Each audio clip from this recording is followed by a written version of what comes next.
Good morning, everyone. This is John Shaw, the director of the Paul Simon Public Policy Institute at Southern Illinois University. Thanks for joining another installment of our series, Understanding Our New World. And today we're really delighted to be joined by one of the dynamic leaders in the United States today, Audra Wilson, who is the CEO and president of the Shriver Center on Poverty Law based in Chicago.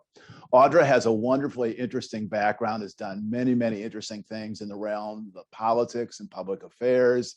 She has an undergraduate degree from Bucknell, law degree from Valparaiso. Her first job was working at the Shriver Center as an attorney dealing with welfare issues. She went on to do some remarkable things, including helping launch Barack Obama in his 2004 Senate race in Illinois. I'd love to talk about that. She's worked at Northwestern Law School.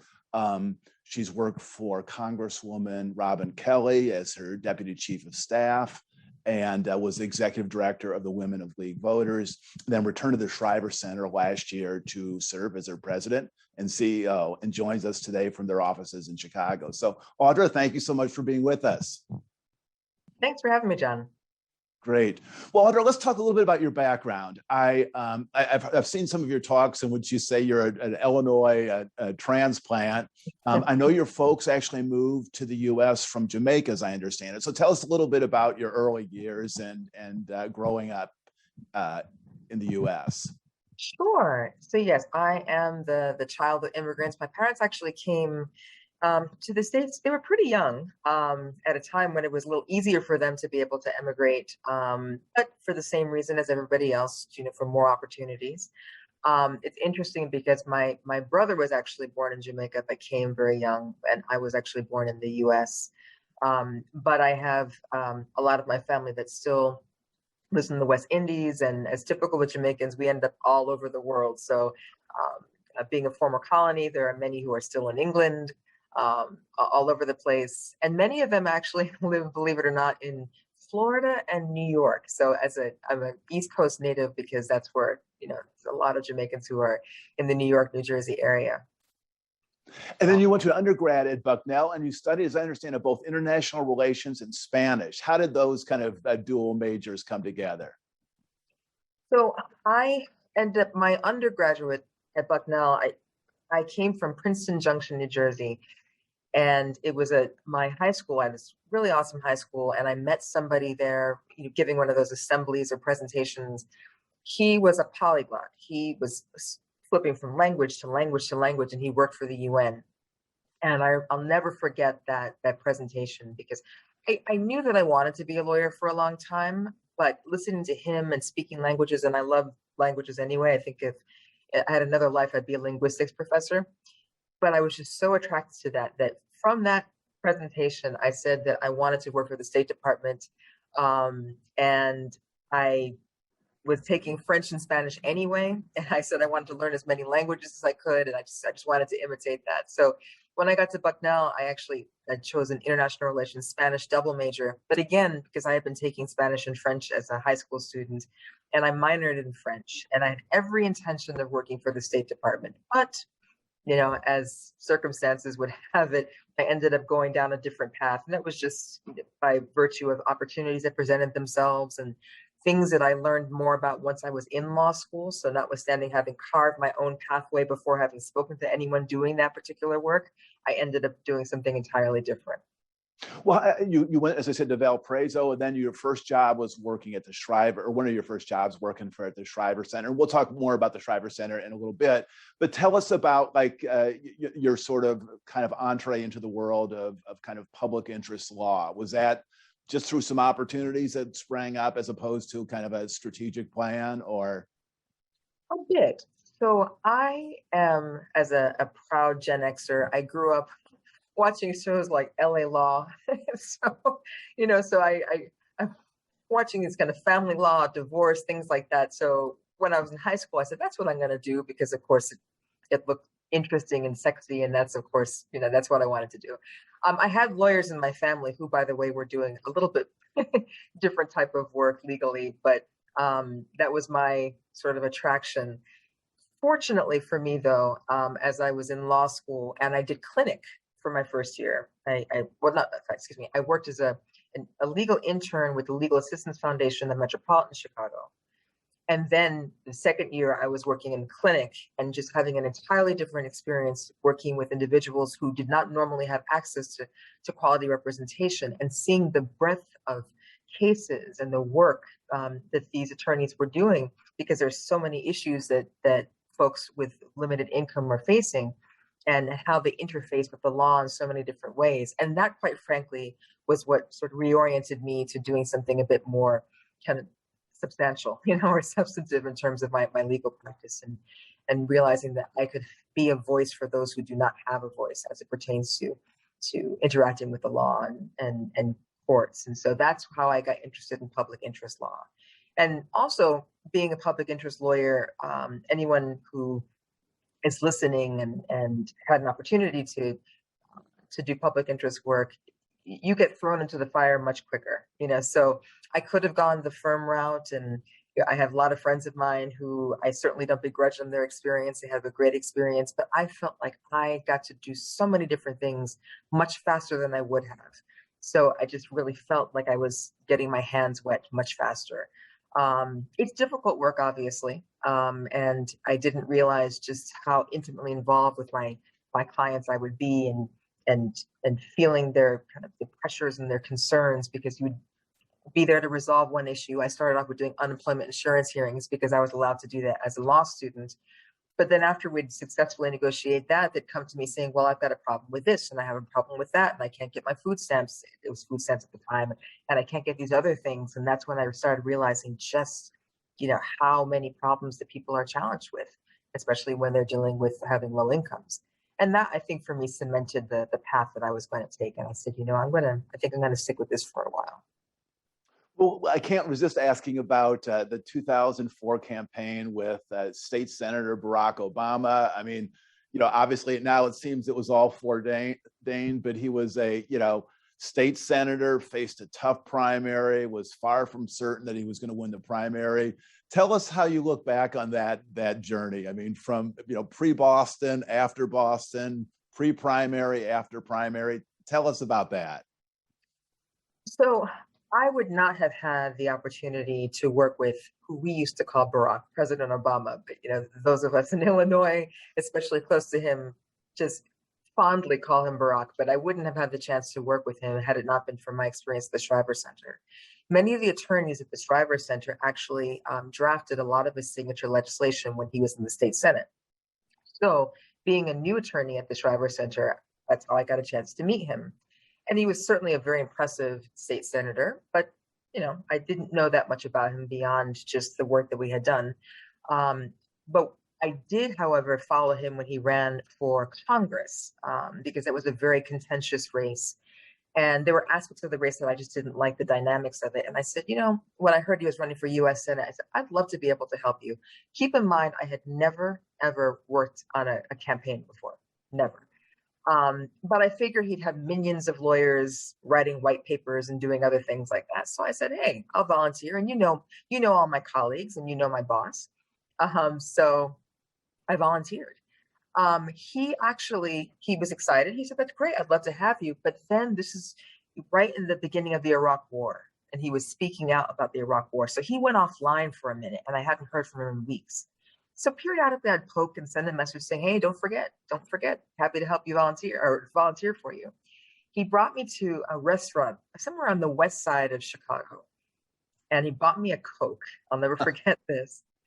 And he sits me down in this booth, and he goes, okay, so here are the jobs that we have on my campaign. And I said, jobs? And so as the folklore goes, I'm probably the only person who said to this man, I already have a job. I wasn't asking you for a job. I just said, do you need some volunteers who are lawyers? All my lawyers, all my colleagues. I just wanted to help. But he actually ended up offering me a job on the campaign. And he had already spoken to my then boss to tell him that he was going to offer me something. So they were already in cahoots. And so when I went back to my boss and said, why did Barack offer me a job? And he said, yes, I know. And so, so Shriver Center agreed to let me take an administrative leave of absence. I had been here for 4 years already. And so they let me take a year off. And I started as, my title was Deputy Campaign Manager for Obama for Illinois for the US Senate race. Now, for those of you who worked in politics, you know the titles kind of are meaningless because Deputy Campaign Manager can mean writing checks, sweeping floors, or creating public policy. I was doing all three practically. So, so that's how I started working for him. It was an amazing, amazing experience. I got to work with a lot of these heavyweights in terms of just public policy and campaign strategy, including David Axelrod and Pete Jane Greco and John Cooper and all these other folks, especially in Illinois, who just really had cut their teeth doing this sort of advocacy and campaign strategy as a neophyte. So there's no better way for you to learn.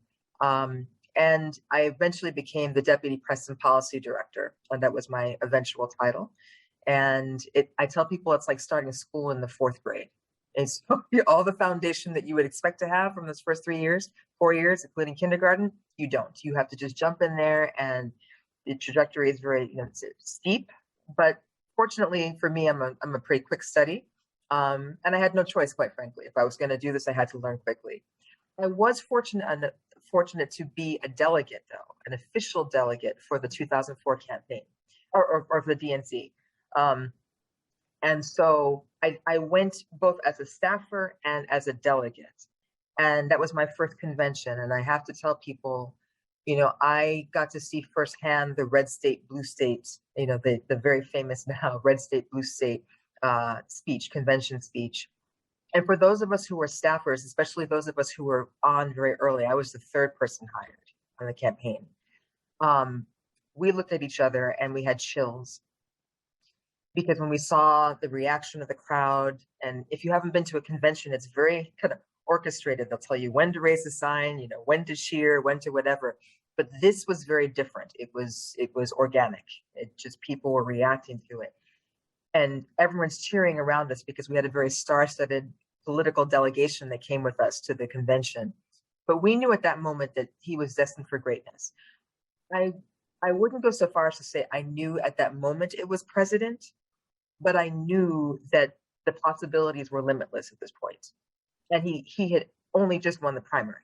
So, so it was just a really amazing opportunity for us. And to know that I was a part of that was just something that, you can never take it away.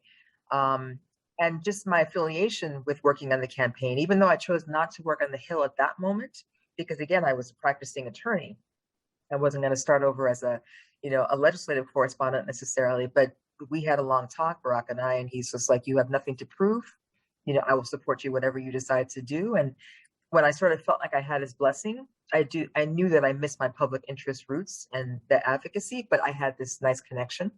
So I actually chose to kind of stay in Illinois and continue doing my public interest, advocacy. However, I now had a political bend. So I ended up somehow becoming policy chair for a lot of candidates for statewide offices. So I kind of became that go-to person. But for a Black woman to be sort of that behind the scenes person, a go-to person, especially for policy work, I mean, I recognize that was, quite a feat and quite an honor.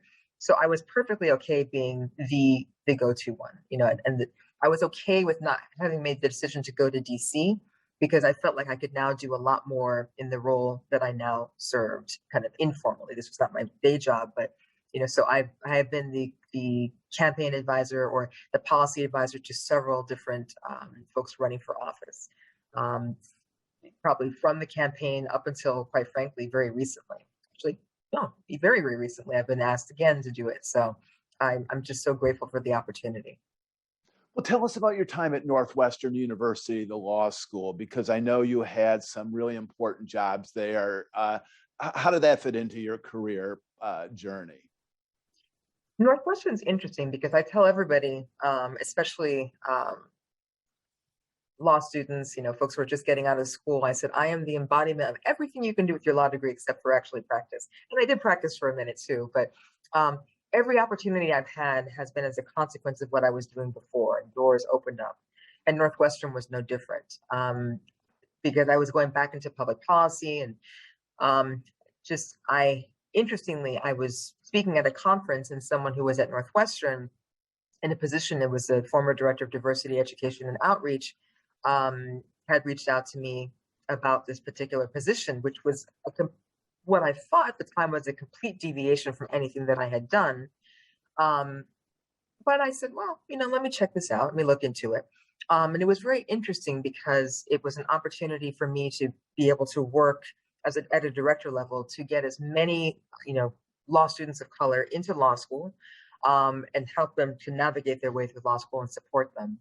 But it also gave me the opportunity to still teach because I was still, staying close to my roots in my public interest work, and specifically with SNAP and food security issues and public benefits.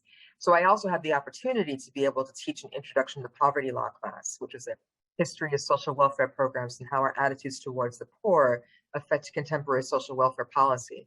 So when I had this opportunity to be the director of diversity and still be an adjunct, then I said, well, this kind of works out well. So I kind of took this slight deviation, but it ended up being something that was of immeasurable benefit to me in my career, because now I'm kind of navigating this world of diversity, equity, and inclusion. I started several programs actually while I was at Northwestern because I had a lot of leeway to be able to do that, and programs that still exist today. It felt great to be able to start to help build that pipeline of having more students of color and law students of color, because I thought it was extraordinarily important. And I realized I was committed to this because I actually had that pipeline. I grew up in New Jersey. I had that pipeline and that opportunity, even though I had lawyers in my family, but I was also part of one of those Explorer type programs specifically for students of color. And that was back in, the late 80s.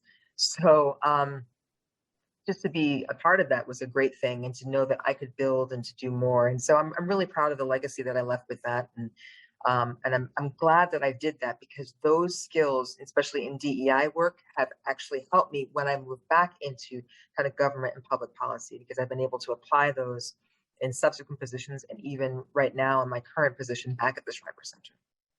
Well, I want to talk about the Shreiber Center in a second, but I thought first it might be helpful for our listeners to just maybe understand really the challenge of poverty in America better, because there's a lot of different measures and a lot of numbers are thrown out, and it has kind of an enduring effect. And so tell us, as you see it, what is the most kind of useful way for Americans to view our country's poverty problem or challenge?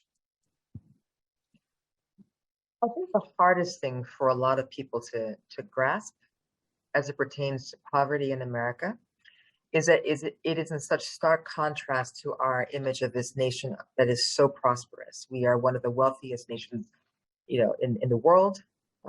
We are a nation of great opportunity. We are that fabled land that people can come with practically the shirts on their back, and that's about it, to be able to build themselves up and acquire wealth and be successful. I mean, that's American folklore, and it's not entirely fiction, because obviously there's many examples of that, but that's the image that we want to put forth. But the truth of the matter is that there are many people who are living in poverty in the United States. It transcends race and ethnicity. There is poverty in this country, and what's even worse about it is that sometimes we are in denial about the depths of poverty in this country.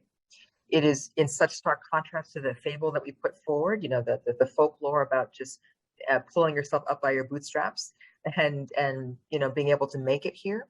And what's even more insidious about American poverty is that as it pertains to certain groups, and particularly groups of color, there are barriers, there are actual systemic barriers that are in place to prevent people from being able to acquire wealth. And if you don't have the ability to be able to acquire wealth, then you don't have the ability to be able to transfer that wealth. So it's sort of a dual layer here. There is poverty in America, and more importantly, or even worse, if you are a poor person of color, particularly African American, then there was historic barriers to your ability to acquire wealth and subsequently transfer that wealth. And we are still feeling the vestiges of that contemporarily. And so that's why, for me, being here and talking about poverty, and even with our tagline for racial economic justice, it's hard to see, but that's the tagline of the Shriver Center right now. Though we are a historically anti-poverty organization, we realized more recently, even though we've been talking about it behind closed doors, that we had to more formally incorporate notions of race when it came to economic justice, because you cannot extricate race from poverty when or race from the discussion of economic justice in this country because of our origins, because of our history. So that's what I try to kind of lead with when I talk to people about poverty in America and why it is so particularly insidious, when we're looking at our own country and our history.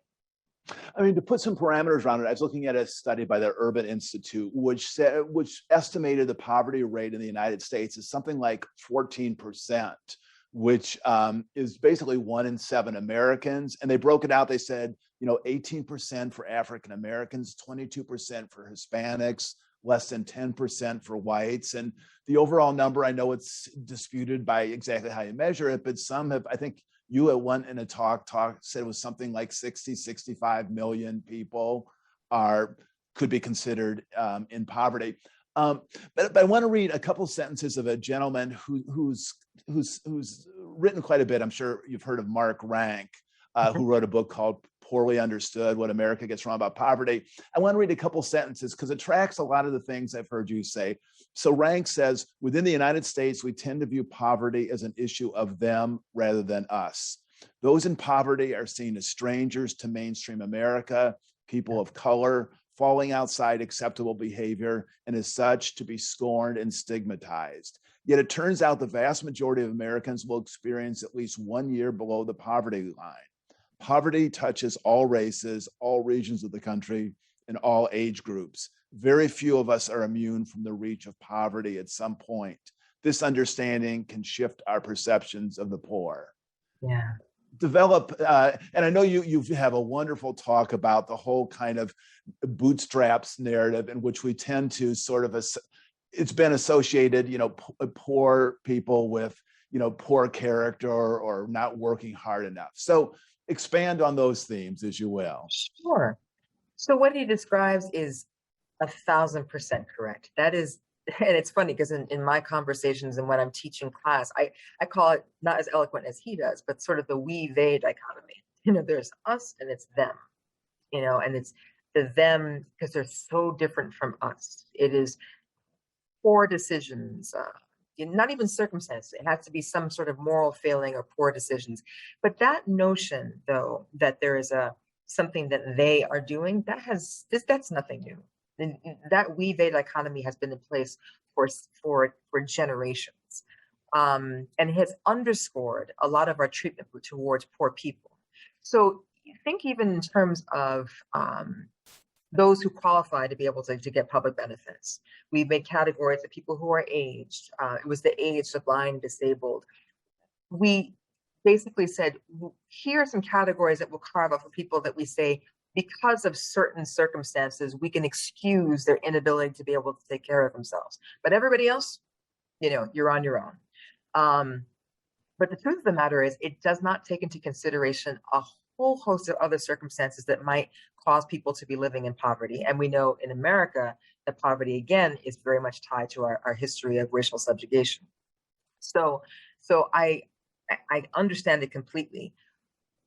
When we think about poverty in America, I would tell my law students this all the time. People will sort of coalesce around a particular cause.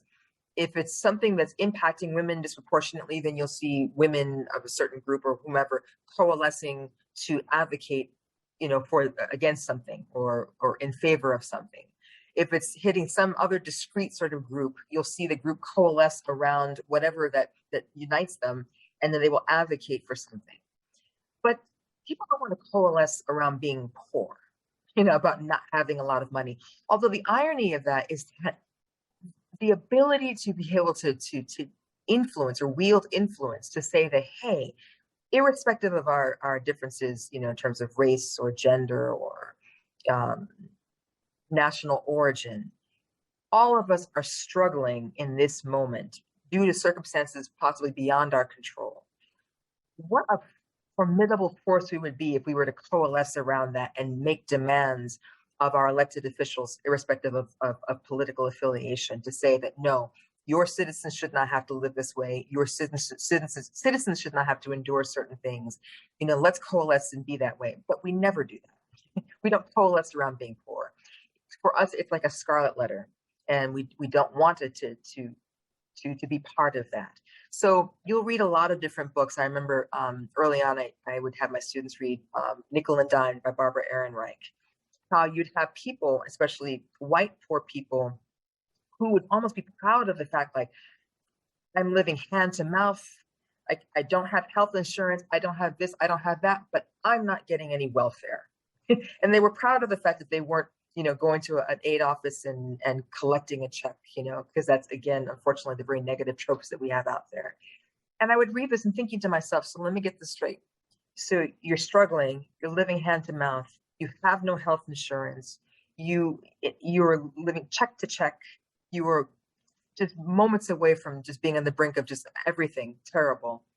But you think it's a positive thing that you're not availing yourselves of resources that would enable you to get on firmer footing and maneuver yourself into a better position. And that, unfortunately, is part of our American psyche and our attitude towards even availing yourself of these public benefits. And you see that same sort of rhetoric, it has persisted for generations. It's persisted for decades, even as it pertained to the stimulus checks, when our economy was almost decimated by the global pandemic, when businesses were closing, people were laid off in droves, and the government was looking to do a stimulus. There were concerns or fears that if we give checks for people who, but for the pandemic, would have been working, this might incentivize them to stay home. They may not want to work again if we're getting checks. Even those very same checks were turned right back around and put back into the economy. But it was that mentality saying that somehow people are getting something for nothing. We don't want to incentivize this sort of behavior. Every trope that has been in place for decades was in place, even as it pertained to the decision as to whether or not to have a stimulus check. How much should the stimulus be? What is the cutoff for the stimulus? That sort of thing. So it is so persistent. And that's one of the things that I do, not only in my role as the president of the Shriver Center, but as our organization, we are constantly trying to fight against that narrative, to let people know that it is destructive and it is very misleading. And there are many other barriers institutionally and systemically we need to be looking to dismantle, as opposed to still trying to berate the individual for the condition in which he or she finds themselves. Well, let's talk about the Shriver Center in specific terms. And let's start out maybe by talking about Sergeant Shriver, who, in his obituary, I was just looking at it the other night at the New York Times, the first sentence was an architect of Lyndon Johnson's war on poverty. I understood from a speech you made that you had a chance to meet him at one point in your life. Tell us about, Sergeant Shriver, the man, and maybe just your chance to meet with him. Well, Sarge is an amazing attorney, and yes, he was the sort of a key figure in this war, in Lyndon Johnson's war on poverty, and the reason why we have what he had envisioned as this legal services for the poor. So this national organization for the poor, or a national law firm for the poor, and that's how we grew. But I had a chance to meet him actually when the Shriver Center, we were the National Clearinghouse for Legal Services, that was our original name. And when we were renamed and after the National Center on Poverty Law, we had a few name changes. We were going to take on his name because we are his descendant. This is the legacy that he put forth. I got a chance to go to California for the renaming and to meet him. And he was just the warmest, just most charismatic, friendliest, but more importantly, the most passionate about this work and why it was so important. And this was his life's mission, and recognizing why it is so important for individuals to be able to have access to quality representation. And this was his vision to be able to do it. So it was really an honor, because that was when I was at Shriver when I first came out of law school, and to have a chance to be able to meet him and to just feel so encouraged and enthused by his enthusiasm, and that really carried me a lot in the work that I was doing. And now I have a chance to be able to carry on that legacy. the organization has grown exponentially since its origins in 1967. And there was a time right in the 90s, the mid to late 90s, when I was from being a legal intern to eventually graduating from law school in the late 90s. A lot of legal service organizations were under fire. It had been highly politicized. The nature of the work that we were doing as a legal service organization was being threatened. Certain types of advocacy we could no longer do, or else we would be zero granted. We would not get any sort of funds from the Legal Service Corporation. And so we were at this pivotal point where, if we want to continue the work that we had been doing since 1967, including running our clearinghouse journal, our national journal, how would we be able to do so if we didn't have that sort of funding? So a huge decision was made by us to actually merge with the attorneys who had left another legal service organization, the Legal Assistance Foundation of Chicago, and essentially do it on our own, because we were not going to compromise, especially like class action litigation. That had been a huge tool for us. And to imagine that was no longer a tool in our arsenal to be able to help the poor. So there was a conscientious decision made that we were going to go alone. And it was a little rough for a minute, for a couple of years, where things were a little bit shaky. But we were fortunate to be able to survive that and to move forward without having to be reliant upon those sorts of funds. Not every other legal service organization that was being funded by LSC funds was as successful as we were in being able to survive those cuts and those hits, but we were. And so now, having this new incarnation of us as an organization, we got the name of the Shriver Center bestowed upon us by Sarge himself. And that just opened up a whole new chapter in terms of the advocacy. And now we can continue to fulfill his legacy without being in fear of having a compromise because of what we could or could not do because of those restrictions.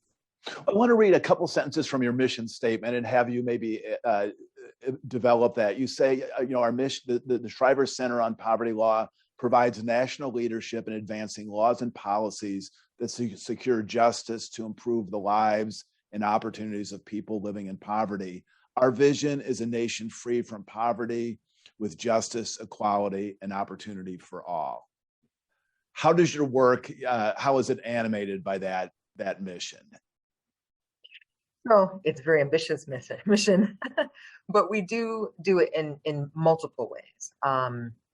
So one of them I just mentioned has been our ability to litigate. And we've had a great success with litigation, especially impact litigation for impacted families, for those who are living in poverty. We've been able to do it by the creation of public policy and legislative advocacy. So we have very intimate relations with our lawmakers, both at the state level and increasingly so at the federal level. And so we've had great success with effectuating public policy through litigation. We also do so through our training networks as well. And that was actually a newer thing that came to Shriver, well, newer for me, not new for the organization now, but to be able to work with advocates across the country to actually train them, and not just in sort of the way that we've had our successes, but to also begin to filter their work through this equity lens, which is a very specific type of approach in order for them to do their work and be more effective advocates for the clients that they're serving. We were able to provide that, and we've been doing that almost now for a decade. And we also developed a multi-state network with over 32 states. And so we have similarly situated organizations that are doing many of the same type of public policy work that we're doing in advocacy, including organizations that do multi-issue advocacy as Shreiber does. But now we could do so in a way that we were creating this network. We are a peer network. We come together and we share our best practices. We share our strategies. We ask each other questions, and with the eventual goal of being able to coordinate those efforts to effectuate policy on a much broader level. And that's really important because a lot of the successes that we've had in moving the needle forward in helping people living in poverty stem from the ground. They're not trickling down from the feds. They're actually bubbling up from the states. And when we're seeing those successes that are working state by state, and we're now able to elevate those to a national level or now be be able to reach out to our federal advocates to say, hey, this is what needs to happen, and ubiquitously, then we're able to do that through our work and our networks. So the organization has grown exponentially, and we're doing these things on these multiple fronts. So at that Illinois-based level, that statewide level, and at the federal level.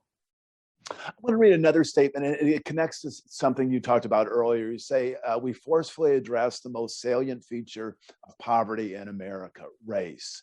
Advancing racial equity is essential to promoting justice. Expand on that, and also maybe if you could talk a little bit about your Racial Justice Institute and how that fits specifically into that overarching goal. Certainly. This goes back to something I said right from the very beginning, and that is, if you're analyzing poverty in the U.S., we are an anti-poverty organization, you have to go to the roots of poverty in this country. And we know that as it pertains to people of color, there are those systemic barriers. This is a consequence of our history. I mean, from redlining, in housing, to all sorts of other barriers where the ability to be able to acquire wealth has been impeded simply because of the color of one's skin. We realize that we can't talk about effectuating policies, broad-based policies to lift people out of poverty, if at the same time we are not addressing the very barriers that were put in place to keep them from being able to acquire wealth in the first place. So that is why we cannot have conversations about alleviating poverty without addressing race. And race is an integral part of achieving economic justice. Now, what this does, obviously, is it changes the dynamic of our conversations. But what we like to think of it as doing is really illuminating how we're going to be able to have these broad-based solutions that are going to be that can stick, and not sort of piecemeal solutions that are helping certain communities, but still aren't getting to the roots of why poverty is so intransigent in the United States. Now, our Racial Justice Institute, again, being part of our training arm, has allowed us to be able to apply these kind of anti-racism, racial equity principles in our work, and for all advocates. Now, most people who avail themselves of our RJI, as we call it, Racial Justice Institute training, are lawyers, but there are many folks who are also just advocates who are working in underserved communities. And so through this, they are actually getting very specific principles of anti-racism and racial equity that they learn how to apply in their work. They are able to look at now the work that they're doing as an organization and adapt themselves accordingly to be the most effective advocates as possible, recognizing that there are certain things, there are certain approaches we have to use that take into consideration issues of race equity. And so they go through a 7-month cohort with a group of advocates from all around the country. And that's by design, because again, it's that sharing, it's the best practices, it's what's worked where you are, what has your approach been?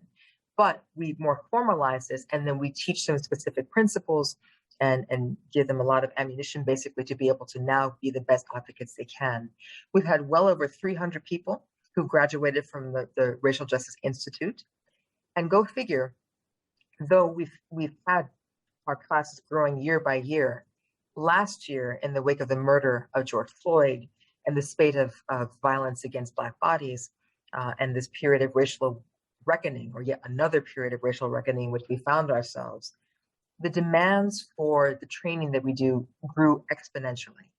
So many more advocates started saying, we need to just reevaluate the way that we do our work. Are we being as effective as possible in our advocacy?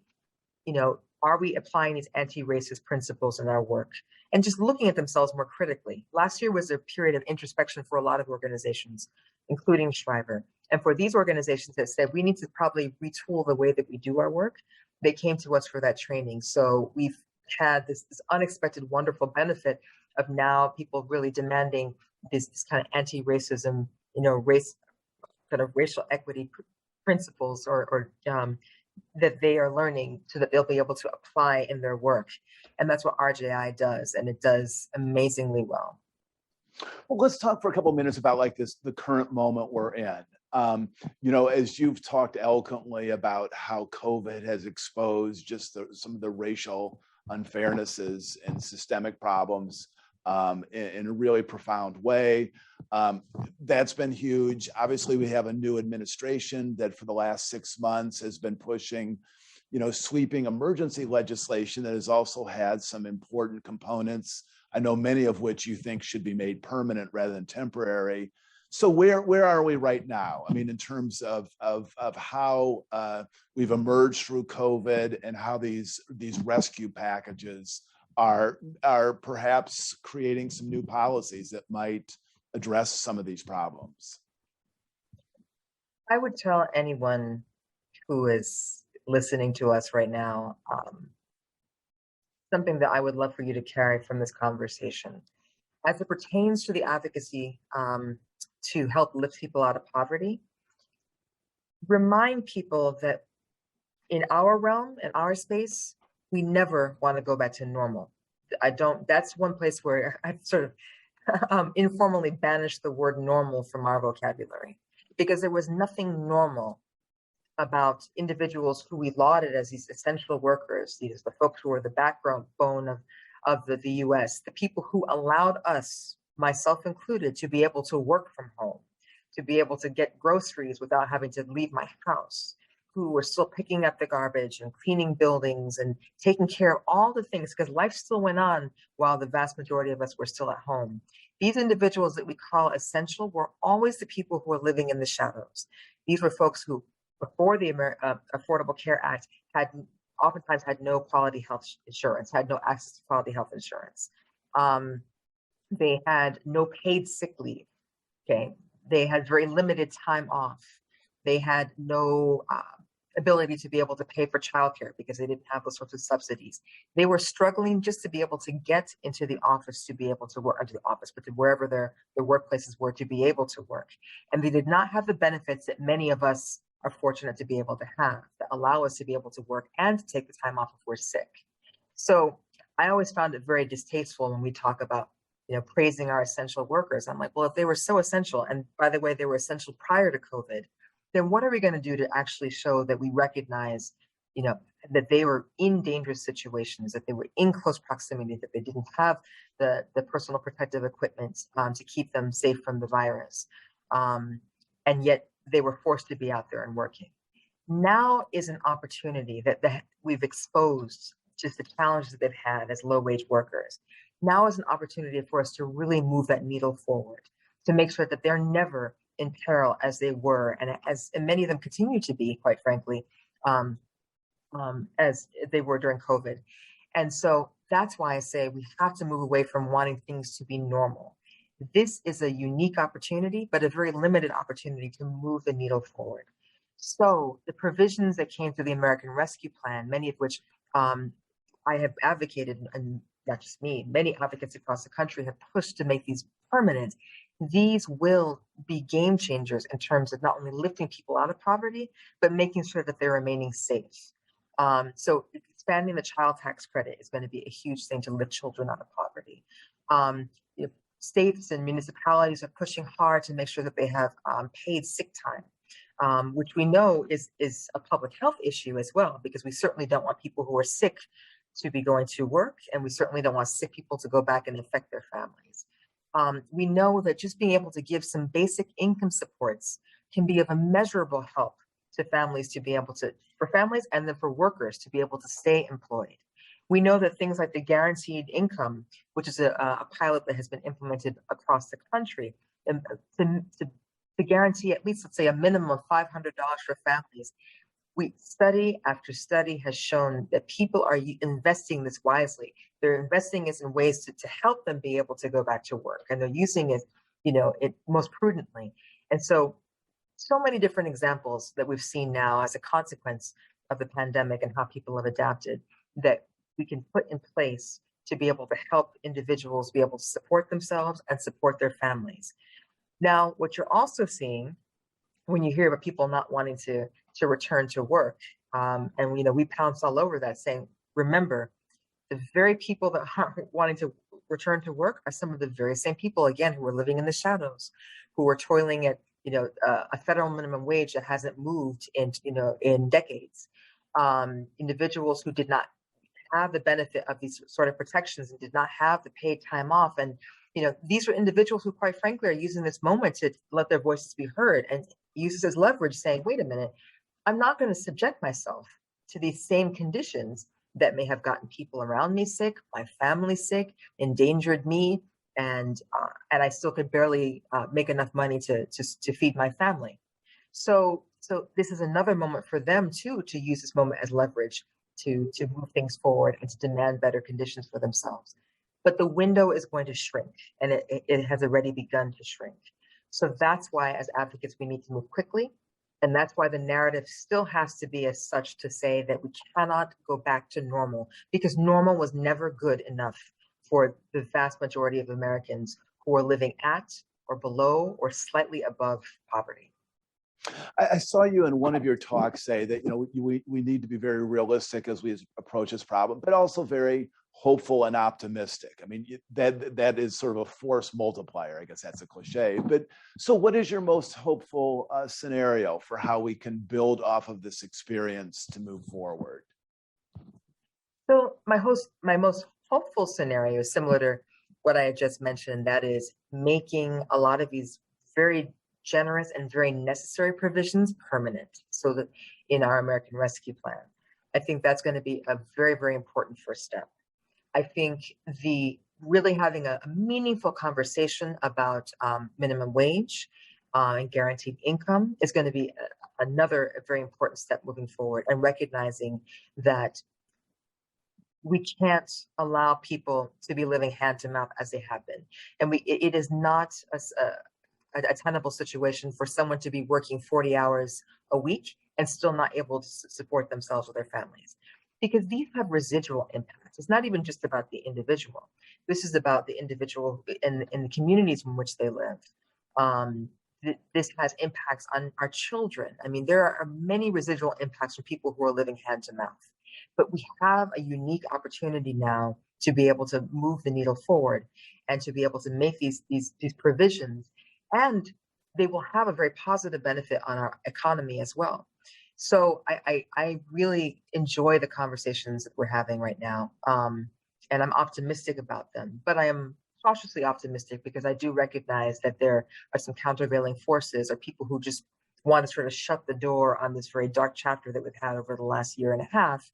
But I don't want these individuals to get caught in them. I want the fact that we've now seen these individuals and at least for the time being have this newfound appreciation for what they did and what they allowed us to do in terms of being able to stay home, and recognizing that they too want to be able to feed themselves, feed their families, take care of themselves, and just be in an environment where they have the sort of protections and benefits that many of us enjoy who aren't working at minimum wage. Well, Sergeant Shriver's brother-in-law, John F. Kennedy, famously in, I think, 1962-63, fell on a book called The Other America by Michael Harrington, which talked about poverty in the United States. And apparently it was a very transformative book for him, and, helped, trigger a movement that LBJ picked up. Is there something, if President Biden were looking to read a book on poverty and race and the connection of these, or an article or something, what should he be reading? What should he be hearing? Well, there's a lot of great stuff out there. I'm going to quote one that I'm actually reading right now. And I'm reading it really slowly because I have my highlighter and my pencil on almost every single page. So I'm not getting through this book as quickly as I would have liked, but that's okay. It is by Heather McGhee, and it's called The Sum of Us. And it's essentially, I had to think the tagline, but it's the cost of American racism, basically. And that's not the exact title, but the main title is The Sum, S-U-M of Us. And essentially, Heather McGhee, who was formerly the head of Color of Change, or the president of the board of the Color of Change, who is also an attorney and has been working in this space, talks about just not only how virulent racism has been, but how there's actually a demonstrable economic impact. So the policies that we put in place that I've mentioned over and over, that have been impediments and barriers for people of color, and specifically Black people, from acquiring wealth, have actually had the impact of pulling everybody down. And and Dr. Ibram Kendi also talks about this, how to be an anti-racist. And I had a conversation with him as part of we had a webinar, our first gala, a virtual gala with Nicole Hannah-Jones and Dr. Ibram Kendi. And he and Nicole talked specifically about the price of American racism. And the fact that literally, if we're looking in comparison to other countries, similarly situated countries with the countries with the highest GDP, that the reason why we are so low is because, ironically, of those racist policies. So we have put things in place that, whether it was in the talk that I had given about pulling ourselves up by our bootstraps, I talked a lot about the Homestead Act. And this is part of when America was forming as a country, a new country, obviously, but it had already been discovered. But with this newer incarnation of America, we talked about manifest destiny and wanting to expand out west. And what allowed families to expand out west was the Homestead Act. And we had encouraged people to have, we gave them parcels of land. And as long as you worked on the land, you improved it, you lived in it for 5 years, you could now have this land for free. It was now yours. So that was what allowed America to be able to expand westward. But that policy did not apply to non-white people. There were subsequent Homestead Acts that could be applied to non-white people. But even in its application, in a racist application, very few Black families, for example, were able to avail themselves of that. Now, why is that so significant? And we're talking about the mid-1800s, because there's about 20% of Americans that can attribute some of their familial wealth to the Homestead Act. So this is familial wealth that has been passed down from generation to generation, 20%. But yet you have entire categories of individuals who were not allowed to avail themselves of that very same government benefit. There have been many investments that we have been making into our population, so long as it was white. But when more non-white people tried to avail themselves of that, the door shut, or more sorts of requirements were put on there, so they really couldn't take advantage of that. On top of having provisions like racial redlining, and block busting and other sorts of tactics to keep people out of certain neighborhoods, putting extraordinarily high fees and fines on communities, and just the list goes on and on. And that's the thing that people have to understand.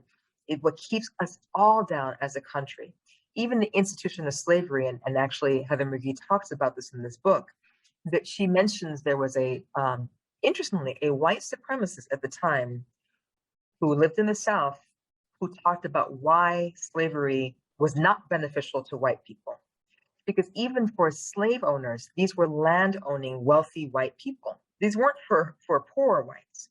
So for those who had come to the Americas and developed this institution of slavery, it was wealthy white owners that were availing themselves of the institution of slavery, not non-wealthy white owners or non-wealthy whites. So even there, you're starting to create this dichotomy. And so when there was growth in the North and progress in the North, Southerners who did not own land found themselves, again, academically and any other resource behind, which you still see the remnants of that today when we're looking at educational patterns and wealth, even across the board, across racial lines. That comes from racism.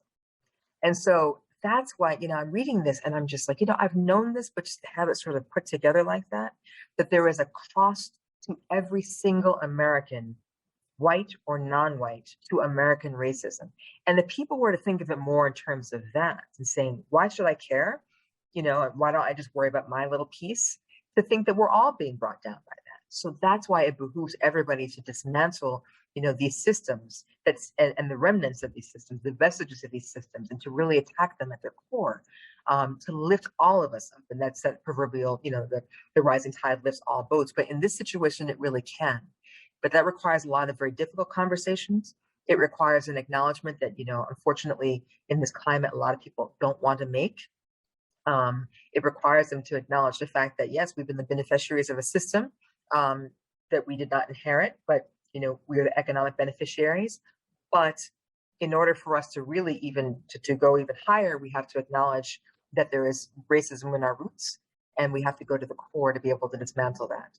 So it's the book that I would recommend. I would recommend to everybody else to read that. It is engrossing and it's disturbing, but I'm thinking that it might help to remove this sort of personal attachment to this and feeling like I had no part of this. I didn't build these institutions. And I tell people, well, listen, all of us are the beneficiaries of things that we had no part of its creation.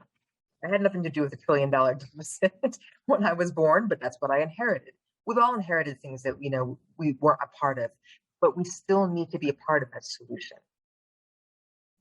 Well, Audra, as we wind down, I mean, you're obviously in difficult, challenging work, hard issues, hard conversations. How do you relax? How do you unwind? How do you decompress? I see Dr. Spock looking over his shoulder, your shoulder. So I suspect he's providing some inspiration. But talk about that. Yes, I was saying right before we started that I am an unabashed Trekkie. So yes, and I'm behind in my discovery, and I'm looking forward to my next season of Picard, and I watched all including the original, because I actually have seen all 80 episodes, and I can quote trivia, and I'm a big nerd like that. But yeah, I play piano, and my music has been very helpful just to help me channel my energy when I'm feeling anxiety or stress, and it makes me happy. And I even perform, so that's been great. And I have acquired in my middle age a new sport. So now I've become a tennis player, and I channel my inner Serena. I'm not saying exactly play like her, but in my mind I do.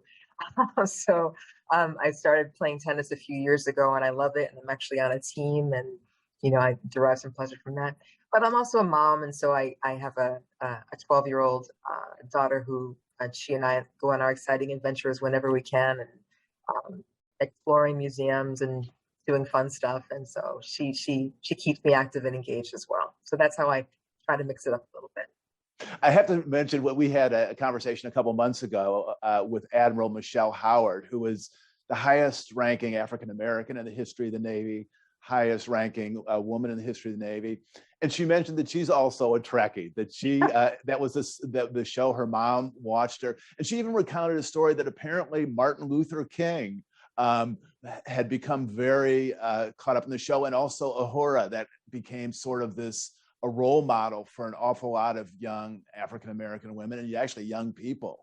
He convinced her not to quit the show. She was concerned about the representation, and am I just a token? Am I whatever? And he was the one to convince her of why it was so significant that she be on that show. And for those who are wondering, I mean, the show came on before I was born, the original Star Trek. And you have to look at it in its context. And we look at it now, people are like, oh, that's so cheesy. I'm like, you need to understand the context in which this was.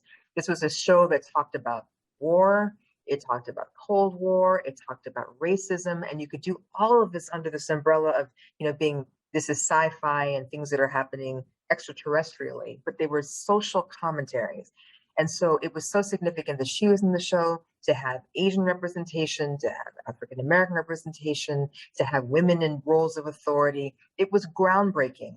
Before, I think many people even appreciated just how important the show is. And that's why it's so significant to me, the original, in addition to all the fun, different derivatives of it. Sounds great. Well, Audra, we are really grateful for the time you've spent with us, and we would love to induce you to come to Carbondale at some point when your schedule allows. And I'm not sure we can beam you down from Chicago, but I'll drive. That's right, or Amtrak or something. But no, we'd love to have you meet with students and people in the community here and just talk about some of these really powerful and important challenges that many of us don't, we sort of know that they're there, but don't pay as much attention to as we should. So we'd love to get you to campus and talk about some of the work of the Shriver Center. I would be honored. It would be wonderful to do so. And yes, I'll even take the train. You don't have to beam me down. Okay, great. Well, thank you so much, Audra. We appreciate it. Thank you. Take care. Great. And thanks to all of you for watching another edition of our series, Understanding Our New World. We will have a video of this conversation on our website in the next day or two. Please view it and send it to friends and associates. And thank you for supporting the Institute and keeping the legacy of Paul Simon alive and well. Thanks so much.